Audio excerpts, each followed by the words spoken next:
Hi guys, NeuroGal here. Thanks for joining me today. We're going to be talking about creativity. What goes on inside the brain when we're participating in creative thought? What makes a person more creative than another person? And how do creative ideas arise? I have two very special guests with me today who have extensive experience in the research behind the neuroscience of creativity.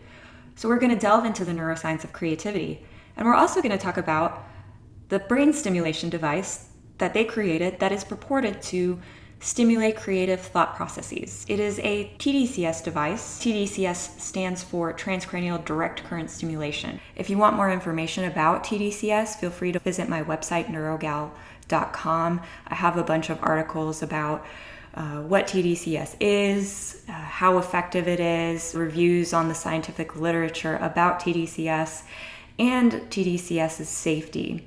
There are a lot of TDCS devices that are on the market, and so this is just one of them. It intrigued me because it is purported to enhance the creative thought process. So I hope you guys enjoy. This device is called the PlatoWork Stimulator, and we're going to be talking about that and how creativity arises in the brain and how you can become more creative. I hope you enjoy. Please hit that like button. Please be sure to leave comments. Enjoy. Hi everyone, welcome to the show. NeuroGal here. Today I'm really excited to speak with two special guests, Baldur Onerheim and Morten Friis Olivarius, the founders of Platoscience, a company based out of Denmark, whose goal it is to enhance people's creative thinking through brain stimulation. So this is going to be a great day, great talk today. Both Baldur and Morten have extensive research experience in the realm of creative thinking. So today I'm excited to have both of you here. Thank you for joining me. Thank you. Thank you very much. We're super excited to be here. Yeah. So the reason why I brought you on the show is because Platoscience has created a device called the PlatoWork Brain Stimulation Device. And this device is purported to enhance creative thought processes. There you got it. Very cool, very trendy, very fashionable there. So I guess, why don't we just start off with the PlatoWork Brain Stimulation Device, how it works and what it's supposed to do, and what inspired you to create this device? Yeah. So PlatoWork is a 3-electrode TDCS device. It's for consumers, goes in the head like this, and it's designed specifically to improve cognitive performance. And to do so, we have created 4 different programs that each are designed to enhance specific types of thinking. So one, for instance, is creativity or create, another is to learn, and the different programs are defined by activating different of these 3 electrodes in sort of cycles or pattern. So the technology we use, TDCS, that's transcranial direct current stimulation, is definitely not something new. It's not something we invented. It's been around for about 20 years. It's been used widely in lab and research science. I guess a lot of your viewers already know the technology a little bit. So what we have done is to try to take that technology out of the lab and make it available to anyone for them to use at home, at their own convenience, as often as they like, and so on. So that's, to me, the most important thing with PlatoWork, is to take a well-known technology and provide it to basically anyone. And also make it plug and play. It's very, very easy to use, and you just control it with your smartphone. Yeah, and that's one of the reasons why your device intrigued me so much, was because there are a lot of TDCS devices out there, and they come with electrodes, but they're free electrodes. So a lot of times, if a person who buys the device isn't familiar with how to place the electrodes on the head and how to measure, it can be very confusing. But your electrodes are built into the device. Is that correct? Yeah, it is. And it's always in the same position. Great. And that has several benefits, because the TDCS literature, all the research out there, if the electrodes are placed different places on the head, it's much more difficult to compare the different results. So the main idea with this headset it began as a research project, and we wanted to create a TDCS device that could stimulate the same places every time, so we could better compare results across a large cohort of people. Mm-hmm. Because I think it's quite interesting if you go on, like if you just search for TDCS in Google Images, you will see, so many different variants of how people place them, where they place them. Mm-hmm. A lot of instances you will see like big sponges that are tied in with like thin strap. Mm-hmm. So the actual surface you have that touches the head is very limited. So there are all these factors that are really hard for a researcher to control unless you're sort of there doing it yourself. Mm-hmm. But all these factors vary from sample to sample, study to study, and so on. Yeah. And if you look across all the different studies out there, they're extremely different between them. There's a huge difference between how they're stimulating, so it's almost impossible to really get a good image of how the different techniques work. Yeah, and very hard to reproduce findings, and I wonder if that contributes to such high variability in the results of the studies, TDCS studies. TDCS. Yeah. So with your device, your device has 4 different modes of four different modes, and stimulating modes. Yeah, and so what is the main effect that your device is purported to result in? Like, why would consumers want to buy your device aside from the ease of use? I think the key with our device compared to what we talked about before is that we want to make this individual. We think that one of the reasons that there's such a big variety in research results is that people's brains are different. Mm-hmm. So people work differently.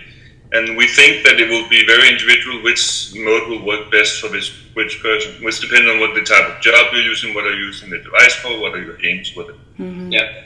So what we've tried to do is we've taken sort of our own studies and other studies, and we've found the 4 sort of type of stimulation that we think are the best one right now, which seems to be quite general. The variance isn't that big, quite reliable results across studies. Yeah. And then we've based the 4 programs we have on those. Mm-hmm. So 2 of the programs we have are directed towards divergent thinking, so any type of opening up or seeing things from another perspective. So we have create and rethink, mm-hmm. which are 2 different, you can call them creative modes or creation modes. And then we have 2 modes for convergent thinking, which is, of course, closing in and zooming in on the topic, limiting distractions. And that's learning and concentration. Okay, great. So it can the different modes can help someone become more creative in their thought processes and kind of think outside the box. Yeah. And then the other one is to help allow someone to concentrate more and own in. The opposite. Yeah, exactly. And we have many users that say, I need more ideas or better ideas. And we also have other users saying, I have too many ideas, I need to focus. Right. And I think that the use pattern changes over time. So I've used it for about 5 years now, TDCS, in sort of different forms. And now in the end, of course, our own. In the beginning, we were experimenting with this.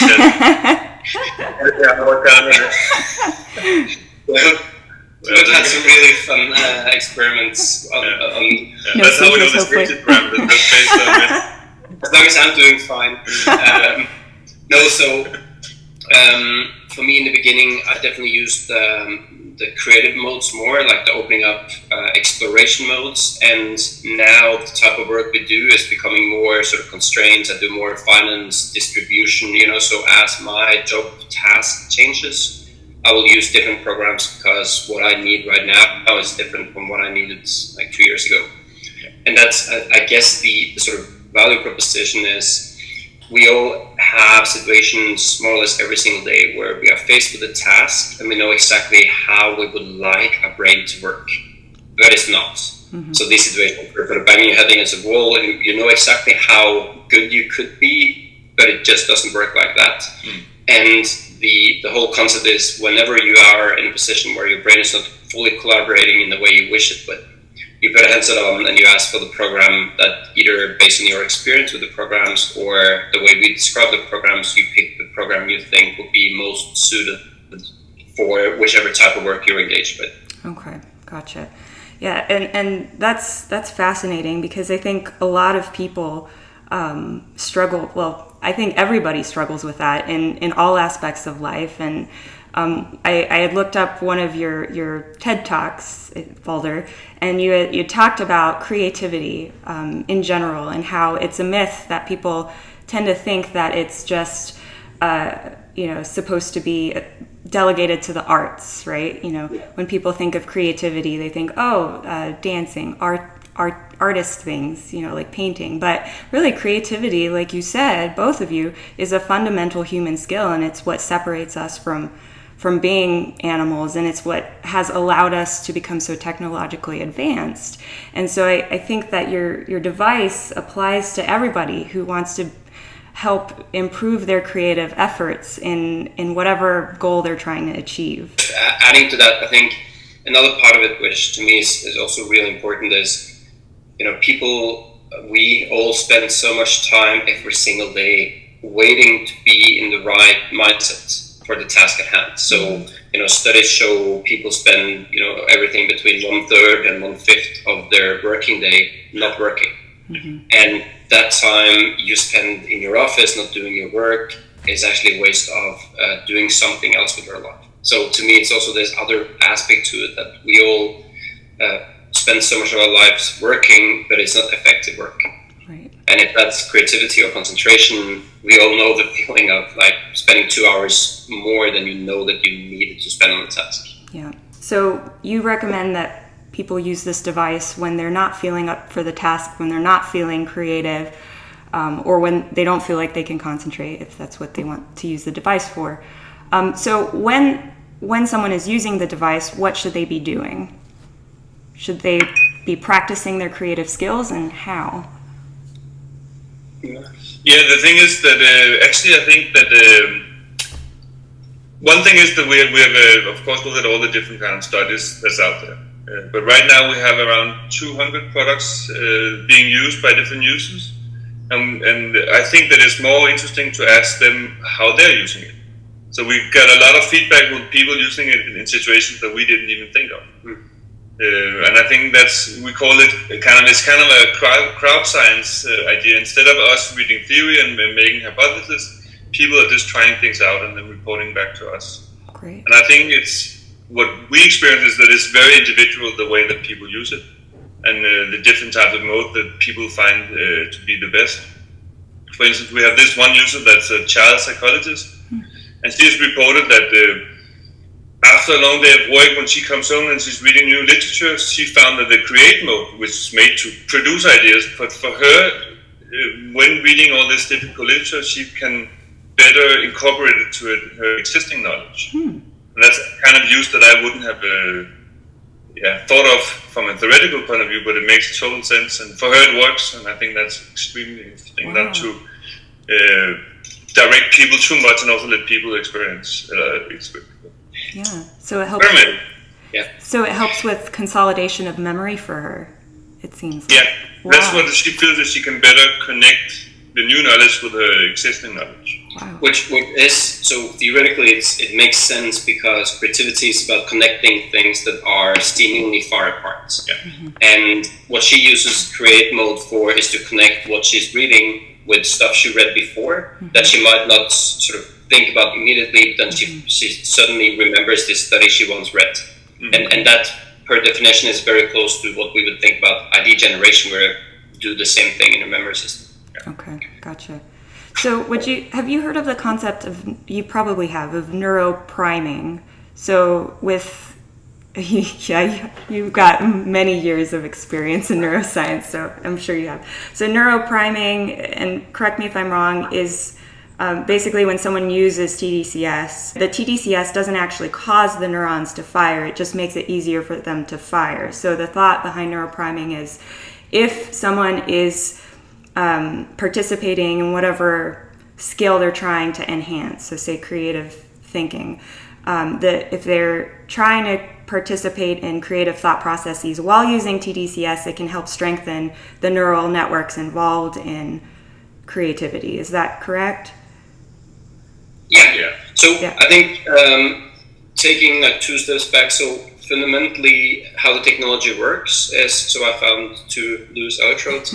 So what you do is you place 2 electrodes on the skull and you send a direct current from one to the other.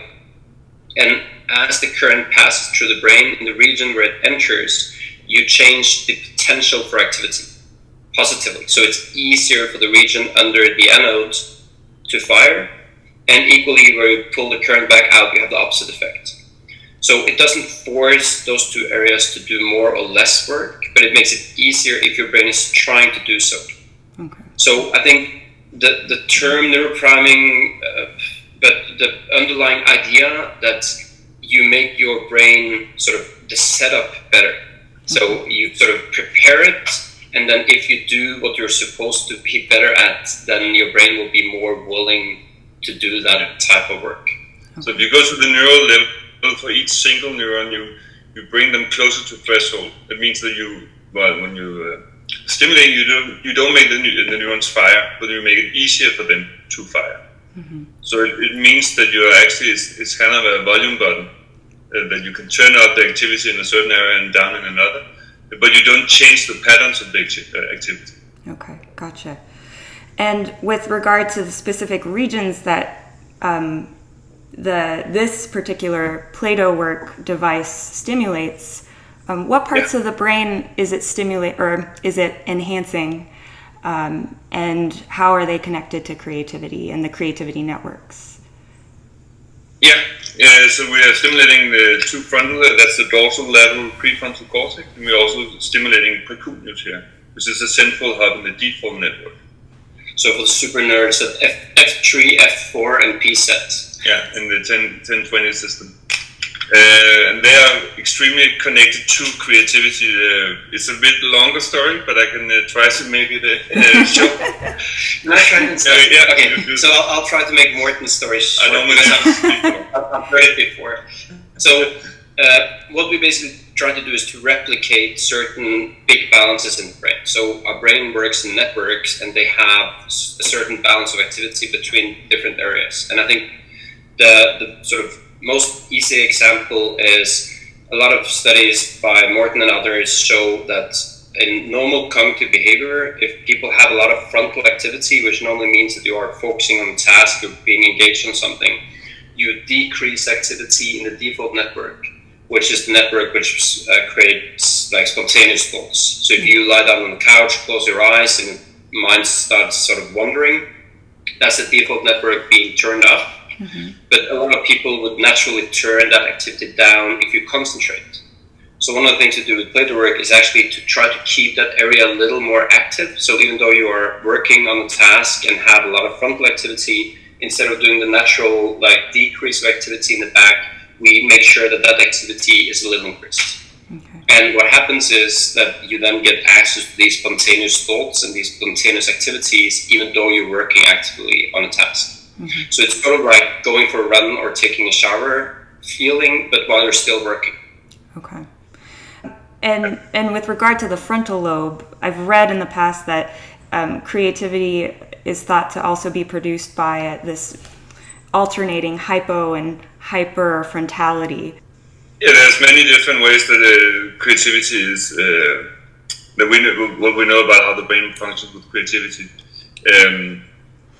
And it's all about what we've studied, how the creative brain is different from the less creative brain, so to say. And it's not just about the frontal lobe or the default network. There's a lot of activity areas involved in creativity. But you have to remember, whenever, as Balder said before, when we stimulate, there's always two electrodes. Mm-hmm. So even though we turn electricity up in one area, we turn it down in another. Mm-hmm. So it's always about shifting the balance between activity in two areas. So if in the frontal lobe, we can change the activity to more to the right, but then it will be less to the left if we use these two. Okay. And the other way would be we'll tilt the network activity the other way. Okay. If that makes sense. Yeah, it does. And so it's all about not one specific region of the brain, but like you say, multiple different regions, the networks. Yeah. And the default... And one thing that we can see if we take the dorsolateral prefrontal cortex, which is often involved in a creative task when we generate ideas. And we can see that if you have a task that's a verbal creative task, then we see more activity in the left side of the dorsolateral prefrontal cortex. Whereas if it's music, for instance, is more to the right side. But what we see is that more creative people have more bilateral activity. They activate both areas of the brain. So in normal people would just do it in one side, and we can, with the activity, we can help the other side to be more active. Okay. So in that way, more or less mimic what the creative brain is. Okay. So people who are creative tend to have stronger activity in both frontal lobes. Well, people who perform better on creative tasks. And I think whenever we talk about sort of creative individuals, it's first of all, it's easy to sort of confuse that with, as you said earlier, like musicians or artists or art directors. That's not the case. That's not the case. So we're looking more on sort of the memory aspects of creativity when we test for it. And the other is when we say sort of high and low creative individuals, it doesn't mean that we believe that people are either or. So it's more about people who are trained at using that specific ability. So it's more like talking about mathematics. Some people are more trained to doing it and are doing it more often, but we can all be good at mathematics. It's just a matter of how much we train for it. And there's some people that has a biological potential that makes it easier for them. Okay. So are creative individuals able to access different parts of the brain more quickly so that they could combine very different ideas, and that's what makes them more creative? Yeah, I did a study on something very similar to figure out exactly what is the main reason that some people is more creative. And of course, there's many different explanations, and it depends on how you view creativity. But the easiest way to explain is that if you want to come up with a new idea, you have to somehow take knowledge from your memory system and work with it somehow. And normally we say that you take some knowledge and you combine it in some new fashion, some kind of recombination. So it means that something that's very important to be creative, for creativity, is your access to a memory system. And it seems that if you're working with a creative task, we all know this situation where the guy next to you get a better idea than you did. But if you analyze the idea, he had the same... You get that all the time. Yeah, I get the better ideas. And we basically know the same. We have the same information in our memory system. So it's not about whether or not you know. The different information is whether or not your memory system makes it available to you in that situation. Okay. And what I've found with the fMRI is that if you put people inside a brain scanner and analyze the brain activity when you just see an object, we can see that more creative people have more activity in associative memory systems. Gotcha. Meaning that from a biological point of view, as soon as you see something, the memory system is just more responsive with information. It just almost welcomes you in a higher degree with more information. Okay. And that means that when you're working creatively, you can think of better ideas. Okay. Kind of like Balder's TED Talk when he talked, I think you talked about Steve Jobs and his ability to think about the cell phone and the computer and join them into one. And that's how the iPhone was created. That's great. Yeah. So I guess... my favorite cliche example, but it is fundamentally sort of, that's what we all do when we create. We take two things that we are familiar with and put them together in a way that either we haven't thought about before or people around us haven't thought about before. So that brings me to the question of if someone does want to become more creative. I think it's the creative skill is yes, yes. How to use this device. So are there any creative exercises that one could potentially do while using the device or just using every day if they want to practice those muscles? Yeah. So there are a lot of sort of exercises that concrete both sort of cognitive training exercises. I speak about one in my TED Talk, which is basically training your brain's ability to do sort of cognitive leaps. So as I talk about in the TED Talk, if you train your brain to make like a chain of words where you challenge yourself to always take like bigger steps in terms of associations. So try to think of a word, and then as soon as possible come up with a word that has nothing to do with the previous one. So that's the sort of the cognitive tasks. And the second one is more like methods that you can use. So I guess our favorite is still negative brainstorming, which is a way of, instead of brainstorming for positive and good ideas, you first brainstorm. At some point, you brainstorm for terrible ideas, which is a way of sort of tricking this sort of control system that tries to keep us sane, to give you access to things you normally wouldn't think about. And the last thing, which we have been working with the mostly, is actually, instead of training your brain, it's about understanding how your brain works when you try to be creative. So we actually made a study where we could show that participants in the study became 28.5% more creative on a standard creative test, just from understanding how the brain works when you're trying to be creative. Wow. And without using any neurostimulation with that? Yeah, that's just the knowledge itself. And I think back in 2013, right? Yeah. Which is more than 200 students. Wow. Okay, so 28% of those students became more creative after understanding how the creative thought process works. Yeah. So it was a 6 weeks course, and we even had a control course.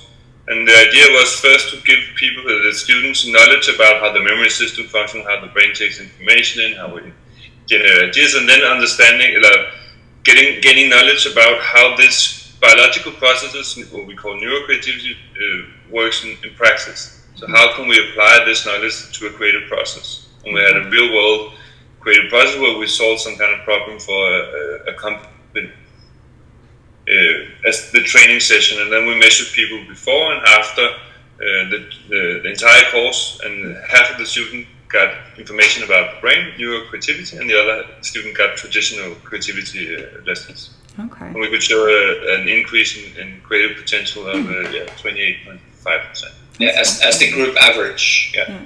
Wow, that's so some students showed a much higher increase and others small. And that was statistically significant. Yeah, compared to the control group. Wow. Yes.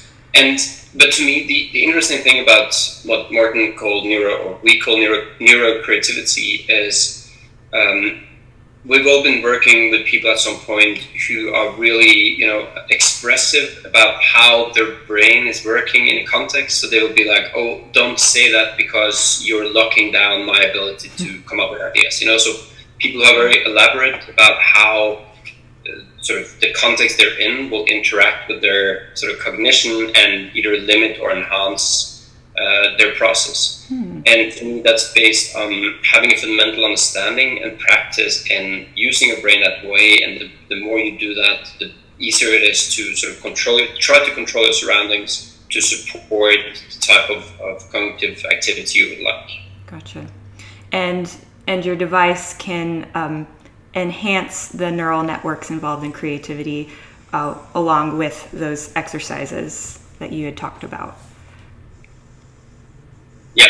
Okay. And really always focusing on the sort of concepts from neuroscience and also the wording of them, because I think the more you work in a team, you get this language of how you express emotions and creativity and concentration. And I think one of the very important things with understanding neurocreativity is that you can use in a company context like ours, if someone says, I don't want to be fixated, then everyone knows, which cognitive concepts are we talking about here, and how can I make sure that my colleague doesn't get fixated. Okay, and fixated means like fixed on a specific topic and not being able to think outside the box, so to speak. That whenever you activate knowledge in your memory system, there's a spread of activation where you also activate a lot of associated knowledge. And we have a control system that always controls that the knowledge that we activate is relevant for the context. And that means that the more that we activate the same knowledge, the more we inhibit other knowledge that's not relevant right now. So that means that the more we work on a problem, the more we inhibit other ways of solving the problem. So it's kind of counterintuitive, but actually the more you work, the more difficult it will be to solve. And that's why we have these, we have to take breaks, and that's why we experience these eureka moments when the inhibition disappears. Yeah. Okay. I think to me, fixation is almost a sort of physical feeling. if you try to remember a name of a person, and you come up with a name which is almost right but not the right one, then suddenly it's impossible to remember the right name. So you get this, like, you're locked in, and you just keep thinking about the wrong thing. And even though the one you're looking for and the one you're thinking of are almost the same, like same amount of characters, same letters, but the more you think about the wrong one, the harder it is to sort of remember the right one, even though they're right next to each other in a memory system. So that's sort of the simplest form of fixation. Gotcha. We call that the tip of the tongue phenomenon. We always know the beginning letter, we know how long the word is, but we cannot think it because there's too much inhibition and our memory system is fixated. Okay. And then you just have to sleep on it or stop thinking about it. Yeah, that's one way. Yeah, or put a headset on. Yeah, exactly. There you go. Well, great. And so I guess that leads me to my next question. Has the PlatoWorks stimulator been involved in any research itself, any clinical trials, or are there any future clinical trials that you're planning to do with the device? Yeah. Oh, that's such a long story. So, we've been doing experiments for about 3.5 years now, I think. So we take one sort of hypothesis, we try to isolate it, we do a sort of fully counterbalanced, at least one direction blind study, and look at that specific effect. And in terms of clinical trials, that's the next step we're moving into now, because for cognitive features, so non-medical purposes, we think about it more as psychological experiments where you are testing to what extent people, have better working memory or better reaction time or whatever cognitive feature you're looking for.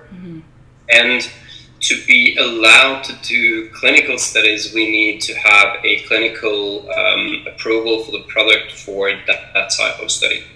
So that's sort of 5-year horizon from you decide which direction you want to go until you actually have the allowance to do so. And we're getting there, we're closing in. And I think the big potential for me with us, with TDCS, is definitely sort of clinical use, medical use. And what we've done now as a first step is to create a product that we are sure that people can figure out how to use it correctly, because then you can extend that product into any category you would like, and that's studies on depression, anxiety, ADD, ADHD, tinnitus, PTSD. I think we have a list of like 15 different conditions where it has been tested, where TDCS has been tested. One thing that's really unique, if you take the depression studies, for example, that right now subjects, patients can come to the doctor, they can get a TDCS session, and it often helps if they get more than one. But because this is plug and play, it means that if we could actually give people, they could take it home, they could use it much more easily, and it would be much cheaper as well. Yeah, absolutely. And also the electrodes, a lot of people, I've gotten questions from my website, people asking, how do you put these electrodes on it from other devices? And it's very difficult for them to figure out, like, once they buy the device, where to put them. So that's why your device is so special, because they're built into the device. Did you find it hard to use, or was it easy? For me? Yeah. Well, I'm an epileptologist, so I know all the electrode placements. I know how to measure, so it was easy for me. But I have experience. If you look at the different forums and DIY pages, there are a lot of those questions like, which color cable is the anode? Yeah. So you read and you figure out, okay, I want the anode to be here. Then you try to figure out where is F3. Yeah. And then suddenly you have a black and a red cable. One of the products on the market use an X and a Y as the marking. Yeah. So the first time we actually had that product in our hands, we were like, but why? Yeah, what is the anode? Because it's not a plus, it's an X. So there are all these things where the usability aspects are, as you say, designed for experts. If you get it in your hands, you know exactly what to do with 2 loose electrodes and a cap. But for any other user, that's really a hard starting point. How often do you use it? both of you? Yeah, so I use it more or less every day. I've been sort of on and off daily 2 sessions at the most, and daily sort of or bi-daily sessions. Yeah. I used it for about 20 minutes in the beginning, and then we now use it for 30 minutes, which we also recommend for our users. And as I said in the beginning, I used it more for sort of creative tasks, and now I'm more on the Excel type of tasks. But it really depends on what I'm working with. Yeah, and the thing is that we recommend that you don't use it that you use it the way that it feels best for you. You should just we don't recommend to use it more than around 30-40 minutes per day. Mm-hmm.